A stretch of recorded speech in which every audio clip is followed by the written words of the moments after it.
Jadi imani aja gitu.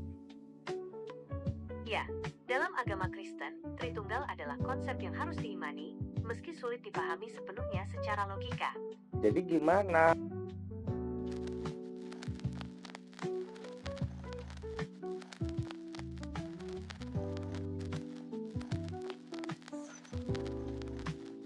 Kali ini saya mau bahas pakai Gemini ya.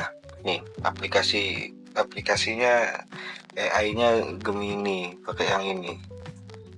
Nah, kita bosen pakai ChatGPT, sering difitnah. ChatGPT dibilang bisa diatur. Sekarang saya pakai rekam layar, nanti kita masukkan. Jadi setting sekarang pakai Gemini. Dan ini first time kita mau tanya-tanya sama Gemini ya.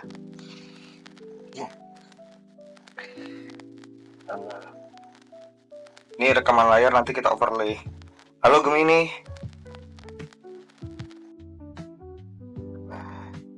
Ini versi ngobrol sama Gemini ya. Begini. Halo Gemini. Halo, senang bisa ngobrol denganmu. Apa kabar hari ini? Oke sih, sip lah. Syukurlah kalau begitu.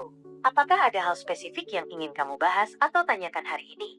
Saya lagi bosen sama ChatGPT. Sudah banyak orang yang pakai aplikasi ChatGPT, tapi ChatGPT-nya sering difitnah sama orang-orang, dibilang ChatGPT bisa disetting. Apa benar seperti itu? Menarik sekali. Memang benar, ada banyak perbincangan tentang ChatGPT di luar sana. Beberapa orang mungkin memiliki kekhawatiran tentang bagaimana informasi diproses dan disajikan. Tapi, apakah kamu punya contoh spesifik tentang bagaimana ChatGPT disetting? Mungkin itu bisa membantu kita memahami lebih baik. Sekarang itu lagi banyak orang yang berdiskusi tentang perdebatan agama melalui ChatGPT. Nah, bagi mereka yang tidak terima dengan jawaban ChatGPT, mereka bilang ChatGPT itu bisa disetting. Apakah benar seperti itu? Itu pertanyaan yang bagus. Ada beberapa kesalahpahaman tentang bagaimana model bahasa seperti ChatGPT bekerja. Model-model ini dilatih berdasarkan data yang ada di internet, dan terkadang data tersebut bisa bias atau tidak lengkap. Jadi, jawaban yang diberikan mungkin tidak selalu sempurna, atau sesuai dengan keyakinan setiap orang. Penting untuk diingat bahwa model bahasa tidak memiliki keyakinan atau pendapat pribadi. Mereka hanya memproses informasi dan mencoba memberikan jawaban yang paling sesuai berdasarkan data yang mereka pelajari. Jadi singkat aja jawab, ChatGPT bisa di setting nggak sama penggunanya masing-masing? Tidak, ChatGPT tidak bisa disetting oleh pengguna secara langsung. Ia bekerja berdasarkan algoritma dan data yang sudah ada. Pengguna memang bisa memberikan perintah atau konteks, tapi itu tidak mengubah cara kerja dasar ChatGPT. Baik, kali ini karena ChatGPT-nya sudah dianggap difitnah, saya mau diskusi sama kamu dulu hari ini tentang pertanyaan-pertanyaan seputar agama Kristen. Sekarang saya mau tanya hal mendasar dulu. Apakah kamu punya data seluruh kitab Injil atau seluruh kitab Bible? Eh, apakah kamu punya semua referensinya yang lengkap?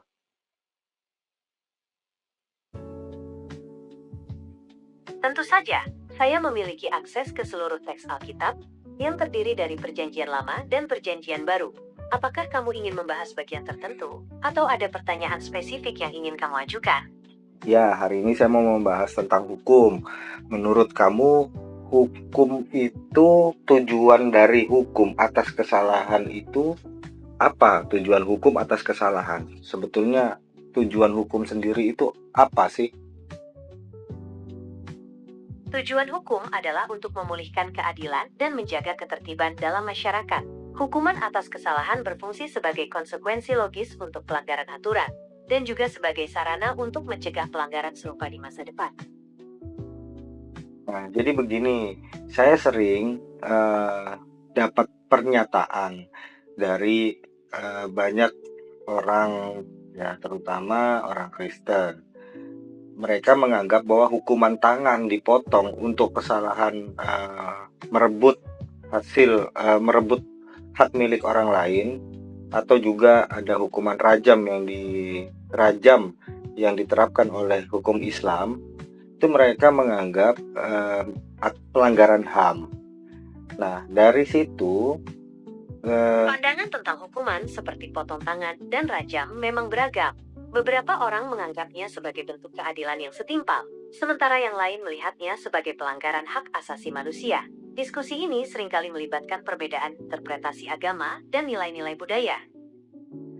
Nah, menurutmu sendiri, jika atas dasar tujuan hukum itu dibuat sendiri, menurutmu apa namanya?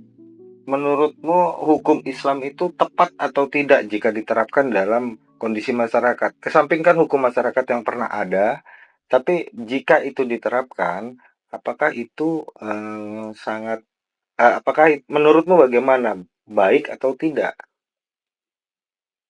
Hukum Islam memiliki aturan yang sangat rinci tentang berbagai aspek kehidupan, termasuk hukuman untuk tindak kejahatan. Beberapa orang berpendapat bahwa hukuman seperti potong tangan dan rajam efektif sebagai bentuk pencegahan, sementara yang lain mengkritiknya karena dianggap terlalu keras dan tidak sesuai dengan standar hak asasi manusia modern. Tapi saya tidak bertanya pendapat orang lain, saya bertanya pendapatmu. Secara logika, jika itu diterapkan, itu akan benar-benar efektif atau tidak? Dari segi efektivitas dalam menekan angka kejahatan, beberapa penelitian menunjukkan hasil yang beragam. Ada yang menyatakan bahwa hukuman berat seperti itu dapat menimbulkan efek jera. Namun ada pula yang berpendapat bahwa faktor sosial dan ekonomi lebih berpengaruh terhadap tingkat kriminalitas. Seberapa efektif? Sulit untuk memberikan angka pasti tentang efektivitas hukuman tersebut. Beberapa penelitian menunjukkan penurunan tingkat kejahatan di wilayah yang menerapkannya. Namun faktor lain seperti kondisi sosial dan ekonomi juga berperan penting. Selain itu, ada juga kritik bahwa hukuman tersebut terlalu berat dan melanggar hak asasi manusia. Ya, itu pandangan orang mengkritik melanggar hak asasi manusia.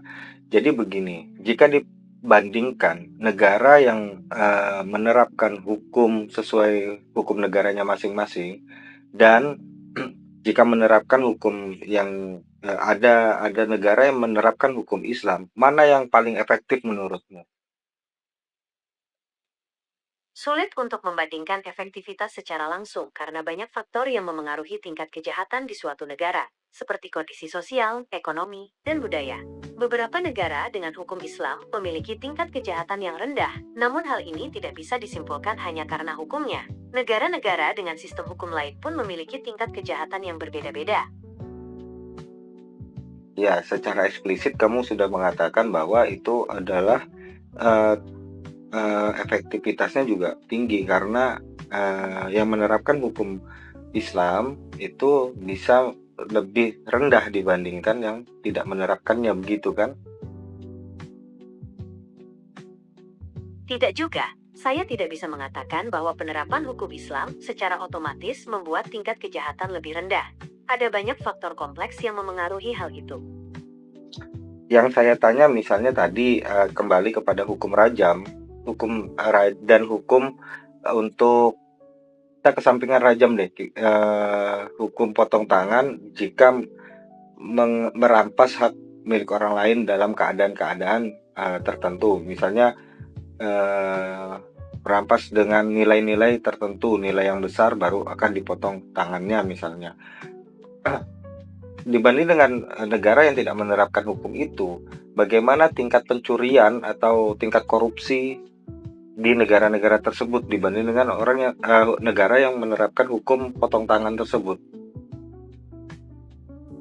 Sulit untuk membandingkan secara langsung tingkat pencurian atau korupsi antar negara dengan sistem hukum yang berbeda.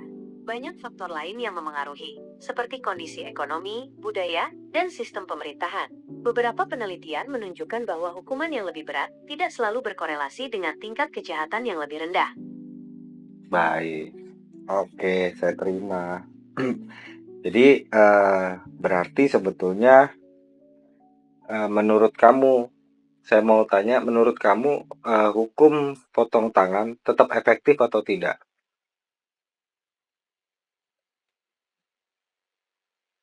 efektivitas hukuman potong tangan masih menjadi perdebatan.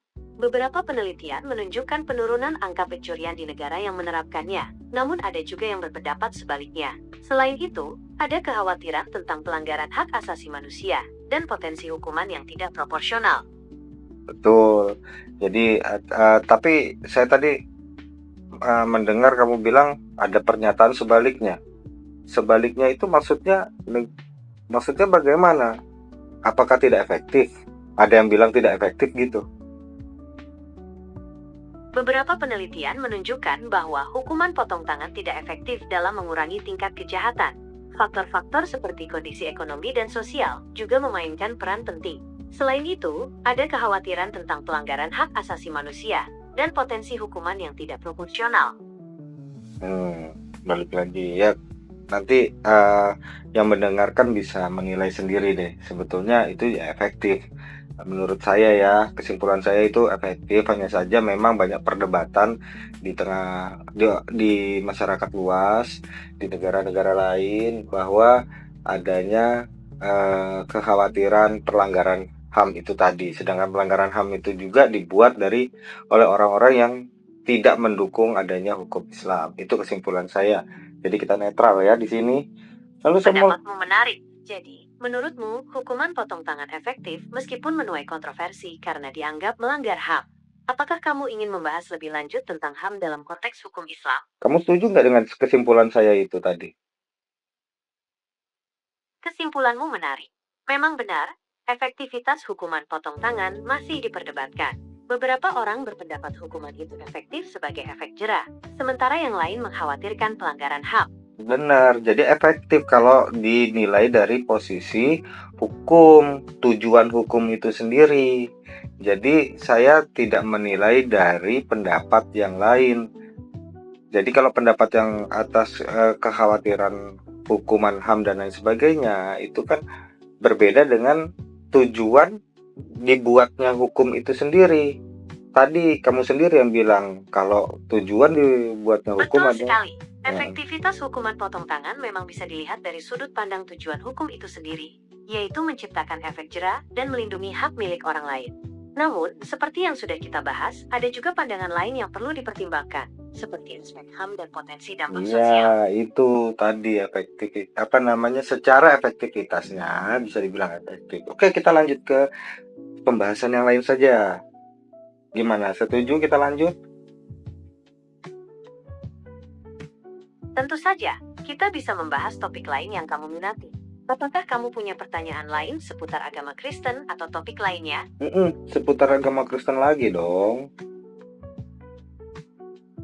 Tentu saja, apakah ada topik spesifik dalam agama Kristen yang ingin kamu ketahui lebih dalam?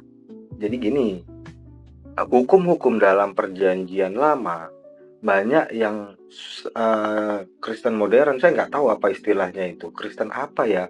Pokoknya orang-orang Kristen, saya nggak kenal istilah-istilahnya karena saya orang awam dan tidak dekat dengan tidak dekat dengan ajaran-ajaran Kristen. Namun dari banyaknya debat yang saya dapat, saya punya kesimpulan Dalam Kristen modern, sebentar. ada beberapa pandangan berbeda tentang hukum-hukum perjanjian lama. Beberapa orang Kristen percaya bahwa hukum-hukum itu masih berlaku, sementara yang lain percaya bahwa hukum-hukum itu sudah digenapi dalam Yesus Kristus. Apakah kamu ingin tahu lebih banyak tentang pandangan ini? Maksudnya sudah digenapi, maksudnya bagaimana? Menyingkirkan hukum lama, perjanjian lama. Dalam teologi Kristen, penggenapan hukum perjanjian lama oleh Yesus berarti bahwa Yesus tidak menghapus hukum itu, tetapi memberikan interpretasi dan pemahaman yang lebih dalam tentang maksud sebenarnya. Beberapa hukum, terutama yang bersifat ritual atau terkait dengan perjanjian lama dengan bangsa Israel, dianggap tidak lagi mengikat bagi orang Kristen. Namun, prinsip-prinsip moral dasar dari hukum-hukum tersebut tetap relevan dan menjadi dasar etika Kristen.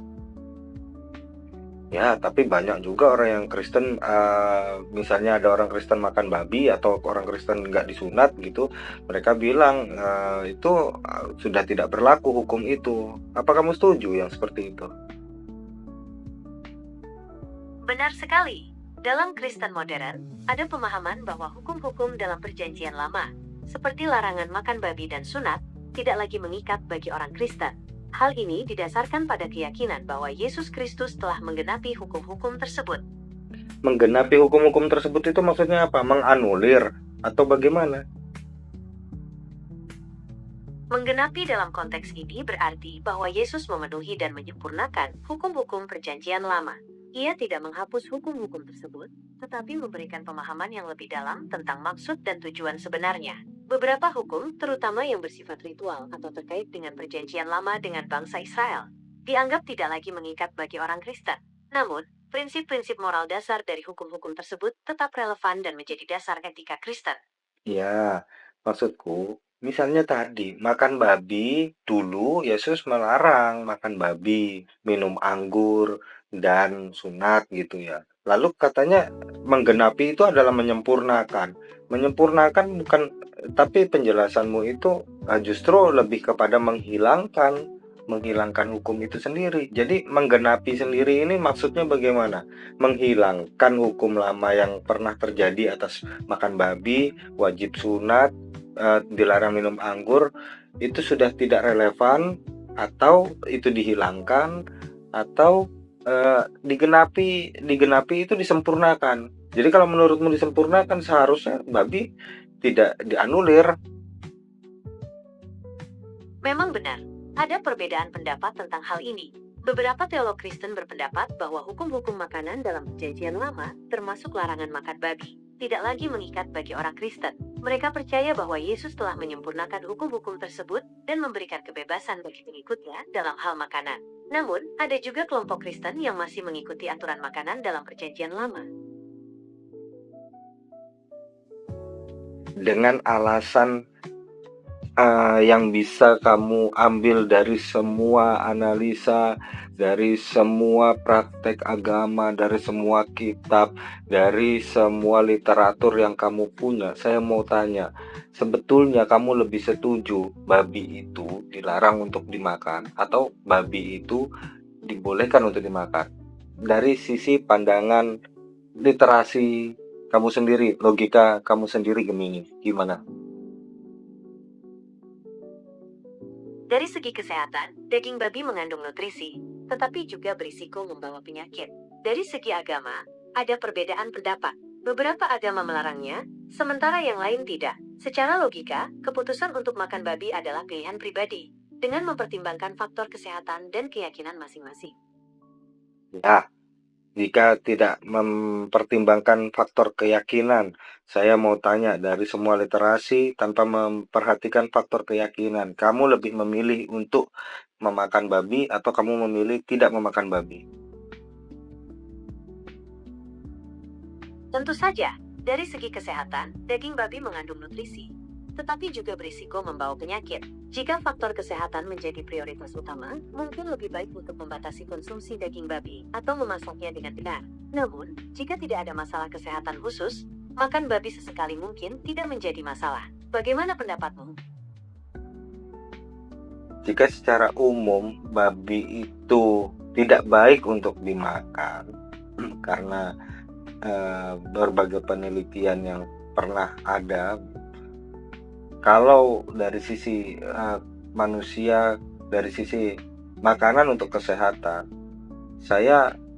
kamu tanya pendapat saya lebih memilih untuk tidak memakannya. Jadi berikan saya jawaban yang tegas. Jika kamu manusia, dari semua literasi yang ada, kesampingkan masalah agama, ya, masalah keyakinan. Jika kamu manusia, kamu memutuskan untuk boleh mengkonsumsi babi atau tidak.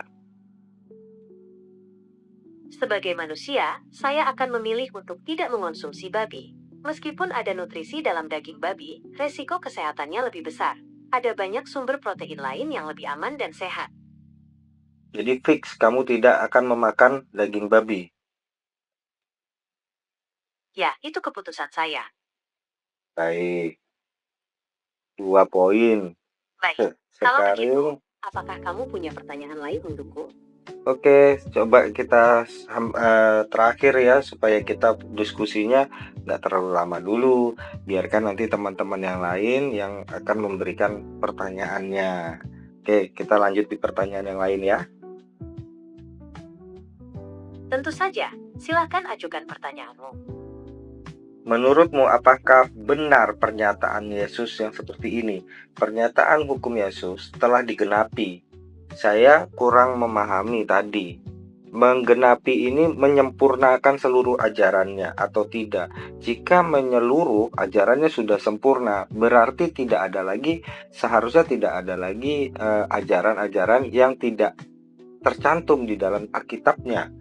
Misalnya hukum. Penggenapan dalam konteks ini berarti bahwa Yesus memenuhi dan menyempurnakan hukum-hukum perjanjian lama. Iya, Tidak menghapus betul. hukum. Saya sepakat. Dia sudah menggenapi, menyempurnakan hukum perjanjian lama tanpa menghapusnya. Saya setuju itu. Lalu pertanyaan saya, tolong jawab dengan tegas, lugas. Menurutmu, apakah benar pernyataan itu bahwa hukumnya sudah digenapi? Contohnya, saya tidak mendapati adanya hukum tentang pernikahan di dalam agama Kristen, atau saya juga tidak dapat penjelasan tentang hukum-hukum syariat seperti hukum syariat yang ada di Islam, misalnya tadi hukum rajam, hukum potong tangan, atau gini deh, hukuman apa yang akan diberikan oleh Alkitab semisal ada orang yang melanggar hak orang lain, misalnya mencuri dalam skala besar. Apakah ada hukum yang tegas untuk itu? Alkitab tidak memberikan hukuman spesifik untuk pencurian dalam skala besar. Namun, prinsip-prinsipnya menekankan keadilan, ganti rugi, dan pemulihan hubungan. Hukuman dalam masyarakat Kristen biasanya diserahkan kepada sistem hukum setempat dengan pertimbangan untuk memberikan kesempatan bagi pelaku untuk Oh, bertobat tidak bisa dan begitu, memperbaiki tidak hidup. bisa begitu. Yang saya tanya, literasinya harus dari kitab itu sendiri, tidak boleh diberikan kepada kebijakan otonomi setempat. Tidak bisa, itu berarti kan manusia yang bikin. Saya mau tanya, yang bikin itu tetap Yesus yang bikin, berarti Alkitab sebagai pedomannya. Alkitab itu apakah benar sudah ada di Alkitab? Jika Alkitabnya sudah memberikan secara rinci, berarti betul sudah spesifik, sudah digenapi. Tapi kalau Alkitabnya tidak. Alkitab tidak memberikan hukuman spesifik untuk pencurian. Namun, prinsip-prinsipnya menekankan keadilan, ganti rugi, dan pemulihan hubungan. Hukuman dalam masyarakat Kristen biasanya diserahkan kepada sistem hukum setempat dengan pertimbangan Saya nggak memberikan setuju. kesempatan bagi pelaku untuk Saya bertobat saya dan tidak memperbaiki setuju. kesalahannya. Halo, saya tidak setuju kalau itu diberikan kepada hukuman setempat, karena itu tidak alkitabiah. Yang saya mau tanya itu harus Alkitab. Berdasarkan Alkitab, kamu tadi bilang adanya ganti rugi. Ada di ayat berapa itu? Ganti rugi atas pencurian disebutkan dalam Keluaran 22:1, di mana pencuri harus membayar 5 kali lipat untuk lembu dan 4 kali lipat untuk domba yang dicuri. Imamat 6:1-7 juga mengatur tentang ganti rugi jika seseorang berbuat dosa dan melakukan pengkhianatan terhadap Tuhan dengan berdusta tentang barang yang dipercayakan kepadanya. Oh, saya bisa ambil garis kesimpulan bahwa itu juga sudah ada. Jadi di Islam ada, di Kristen juga ada sih sebetulnya hukum itu. Lalu saya tanya lagi, misalnya hukum untuk pernikahan, apakah di Alkitab mengatur bab tentang pernikahan secara spesifik? Tentu saja, Alkitab memang memberikan panduan tentang pernikahan, tetapi tidak mengatur secara spesifik seperti hukum syariat Islam. Alkitab lebih menekankan prinsip-prinsip monogami, kesetiaan, dan kasih dalam pernikahan. Ada beberapa ayat yang bisa kamu lihat, seperti Kejadian pukul 24, Matius 19:4-6, dan Efesus pukul 5:22-33. Apakah kamu ingin membahas lebih detail tentang pandangan Alkitab mengenai pernikahan? Yang saya mau yang spesifik, karena dikatakan sudah sempurna. Berarti kalau sudah digenapi, sudah disempurnakan, tidak ada lagi pertanyaan atau keraguan yang bisa timbul terhadap seseorang itu, ya kan, terhadap pandangan orang lain. Kalau misalnya ada hukum yang diserahkan kepada masyarakat setempat, artinya Alkitab tidak dibuat sempurna. Artinya Alkitab tidak digenapi dengan konteks penyempurnaan hukum. Pandangan tersebut didasarkan pada keyakinan bahwa Yesus telah menggenapi hukum Taurat, yang berarti ia memenuhi dan menyempurnakan hukum-hukum tersebut. Beberapa hukum, terutama yang bersifat ritual, dianggap tidak lagi mengikat bagi orang Kristen. Namun, prinsip-prinsip moral dasar tetap relevan. Loh. Menurutmu gimana? Hukum-hukum tentang apa tadi? Tentang syariat, tentang apa? Tentang agama, tentang itu tidak digenapi, tidak lagi relevan, tidak lagi dipakai untuk beribadah. Dalam Kristen, ada pandangan bahwa hukum-hukum perjanjian lama, termasuk yang mengatur ibadah, telah digenapi oleh Yesus. Artinya, hukum-hukum tersebut tidak lagi mengikat bagi orang Kristen. Ibadah Kristen lebih berfokus pada hubungan pribadi dengan Tuhan melalui Yesus Kristus. Iya, diajarin nggak tuh sama Yesus tuh gimana caranya beribadah? Misalnya kayak di Islam, orang ibadah kan ada aturannya. Ya seperti kita mau menghadap Tuhannya, ya kita harus bersuci, kita harus menutup aurat, macam-macam. Ada rukun, ada syarat, ada gerakan, ada tujuan, ada doa. Di situ semua spesifik diajarkan dari Tuhan bagaimana cara untuk kita bisa menghormati Tuhan kita. Kita diajarkan bagaimana cara kita meminta kepada Tuhan kita. Kita diajarkan bagaimana kita diberikan pedoman itu semua sebagai orang Islam. Lalu kita lihat sebagai masyarakat biasa, raja, presiden, semua negara, semua yang di kerajaan, baik republik maupun kerajaan, semua mengatur itu bagaimana cara kita beradab terhadap presiden, bagaimana cara kita menghadap presiden, bagaimana cara kita bertingkah laku kepada raja. Semua secara sosial diajarkan itu. Nah, sekarang pertanyaan saya, apakah Yesus mengajarkan caranya kepada pengikutnya, cara untuk menghormatinya, cara untuk berbicara kepadanya? Apakah Yesus mengajarkan itu? Yesus tidak memberikan aturan rinci tentang tata cara menghormati raja atau presiden. Namun, ia mengajarkan prinsip-prinsip dasar tentang menghormati otoritas dan berdoa bagi para pemimpin.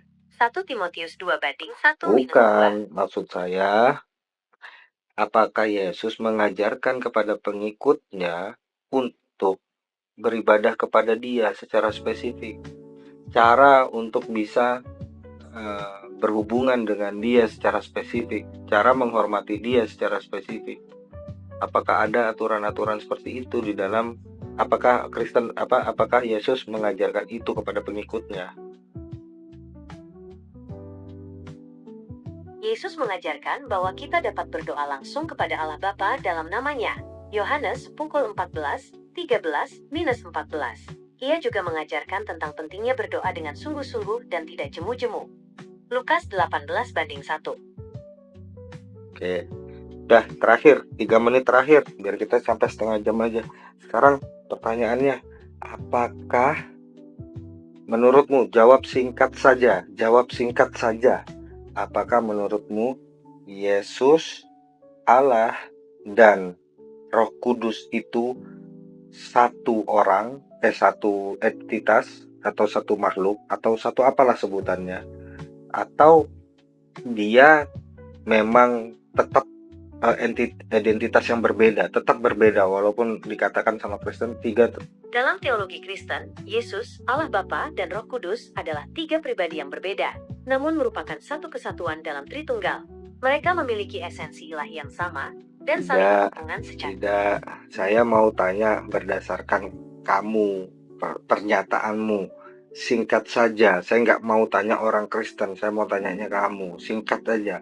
Menurutmu itu 3 entitas yang berbeda, sungguh berbeda, atau seperti yang dikatakan Yesus? Menurut pandanganmu atau seperti yang dinyatakan sama orang-orang Kristen? Menurut saya, Yesus, Allah Bapa, dan Roh Kudus adalah 3 pribadi yang berbeda, namun merupakan satu kesatuan dalam Tritunggal. Mereka memiliki esensi ilahi yang sama dan saling berhubungan secara kekal. Ulangi. Mohon maaf, sepertinya saya kurang jelas tadi. Menurut saya, Yesus, Allah Bapa, dan Roh Kudus itu 3 entitas yang berbeda, namun tetap merupakan satu kesatuan. Begitu loh maksud saya. Satu kesatuan apa maksudmu? Satu kesatuan ini banyak. Interpretasinya bisa panjang. Maksudnya, mereka itu satu hakikat atau esensi. Jadi, meski berbeda pribadi, mereka tetap satu Tuhan. Begitu. Satu Tuhan. Mereka itu Ya. Tuhan. Ya, dalam pandangan Kristen, Yesus Allah Bapa dan Roh Kudus adalah Tuhan. Mereka adalah tiga pribadi yang berbeda, tetapi satu dalam esensi dan hakikat. Gini, interpretasi dalam esensi dan hakikat itu banyak. Contohnya telur, ya kan? Contohnya telur. Apakah memang seperti contoh atas dasar telur itu? Misalnya ada kulit, ada putih telur, ada kuning telur. Apakah memang seperti itu? Atau mereka terpisah? Analogi telur memang sering digunakan untuk menjelaskan Tritunggal, tapi penting untuk diingat bahwa itu hanya analogi. Ya, Iya, Allah betul. itu jauh. Betul, itu analogi. Cuman saya masih nggak dapet tuh dijelasin. Jadi gini loh, jawab singkat aja. Mereka itu 3 makhluk atau 1 makhluk? Dalam teologi Kristen, mereka adalah tiga pribadi yang berbeda, namun esensi mereka adalah satu. Jadi, bukan tiga makhluk terpisah. Jadi menurutmu analogi telur itu pas? Analogi telur bisa membantu menggambarkan konsep tiga bagian dalam satu kesatuan, tapi tentu saja tidak sempurna. Ketiganya tetap satu kesatuan, tapi bukan berarti identik.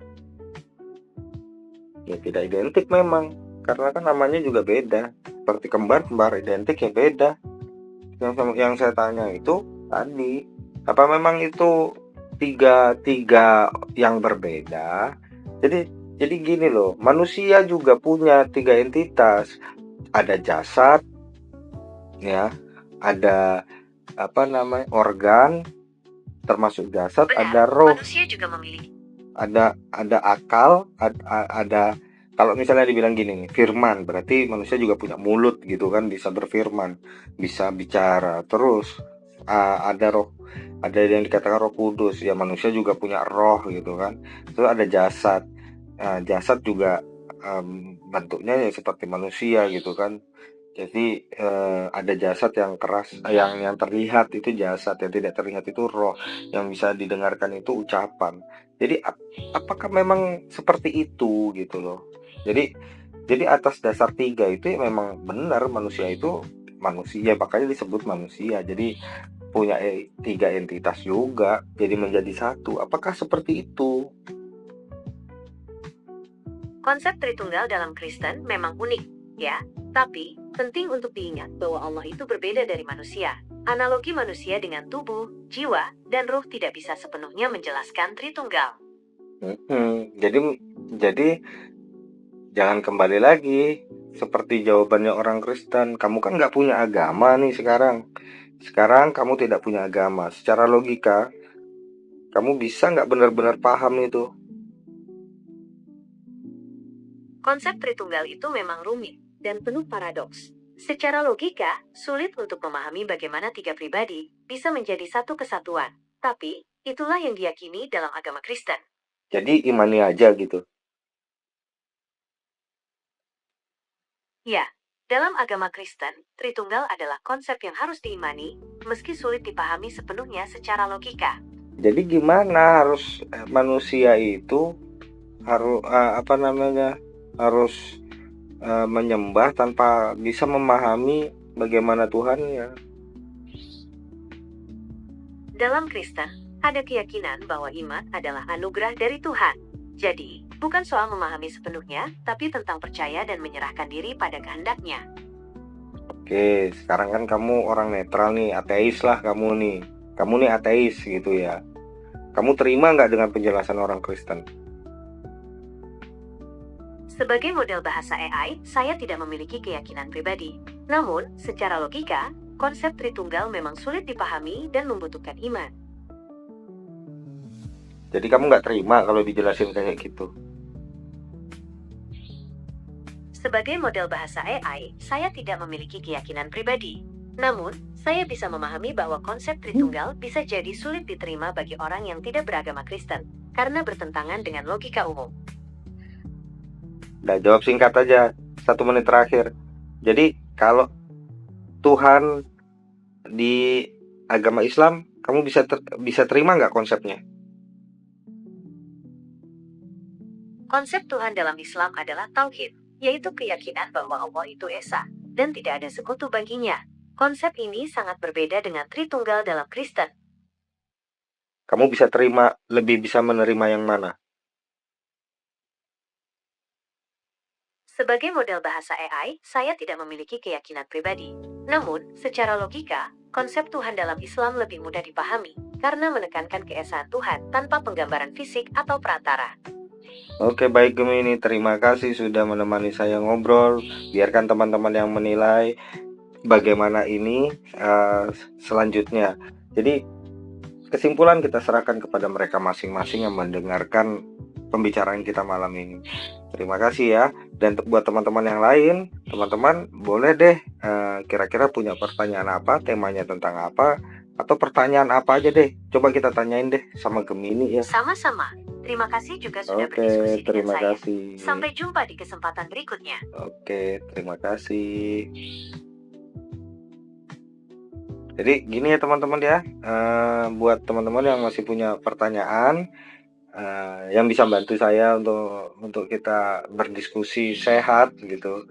Karena kalau berdiskusi dengan orang lain, saya punya pengalaman yang nggak enak lah pokoknya. Ujung-ujungnya nanti jadi ramai sendiri. Lebih baik kita diskusi sehat sama yang memang benar-benar netral gitu. Oke teman-teman ya, jangan lupa kalau punya pertanyaan atau punya pernyataan apapun, silakan tulis di kolom komentar. Terima kasih. Assalamualaikum warahmatullahi wabarakatuh.